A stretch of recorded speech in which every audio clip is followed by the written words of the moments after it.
Hello, I'm Shaun Foster and I'm presenting with my colleague David Halbstein. In this section, I'm going to be discussing developing strategies and rules of thumb for developing video content. So the question is, how do you decide what to turn into a video? What I do is I look through what I've been presenting in a textual format. Is there a way to show it versus saying it? Since 50% of the human brain is dedicated to visual functions, images can be processed in a very holistic fashion, whereas text is processed in a very linear fashion, which is much slower. Also, I will look online and see what else is available. Much of what we teach in my program is a combination of design tools, and many of the ways the students are taught is a linear step-by-step process. But then I ask myself, is that content already available online? And I'll go through and vet that content. Some of it I can use, and some of it I'll have to reformat in my own way. Finally, I will also look over the core components that I'm teaching, and I will sometimes break those into quick review chunks. 1 to 2 minute demos, or going up to 5-minute demos, highlighting specific tasks. In a lot of ways that reinforces or it builds sort of a structure for the students, which then they can build upon and fill in they can fill in the gaps with their own experiential knowledge, which is really what makes the structure of knowledge much stronger. Also, being a good professor means not giving all the answers.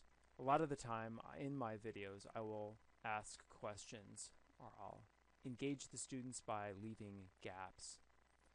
I'll also leave information in the videos of what pages that I might want them to refer to in their required textbooks or other online resources.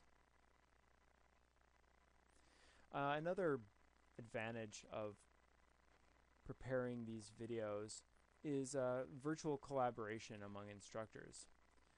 So the instructors that I'm working around, they are also producing videos, and this makes it a lot easier to share, and also if I know what they've prepared, then I can refer students to videos that I specifically know the content has been vetted and it's up to date.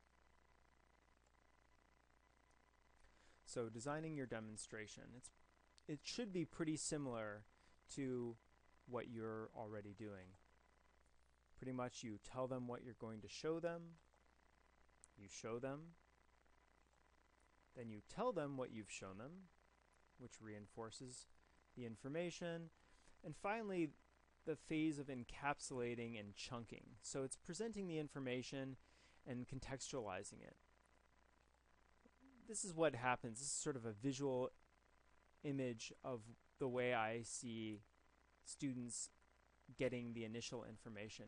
So it's sort of a bunch of scattered facts that are all over the place, and the students are trying to sort of bring these facts together.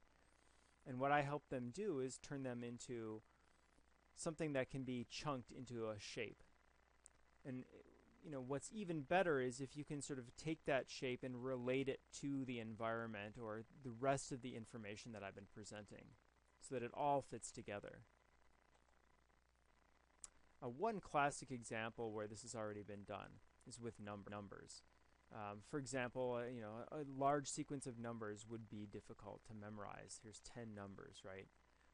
But if you take that series of numbers and you break it into an area code, 3 numbers and then 4 numbers, instead of memorizing 10 digits, you're potentially memorizing only 3 because you've chunked them in your brain. And that's a lot of the way the brain works and processes information.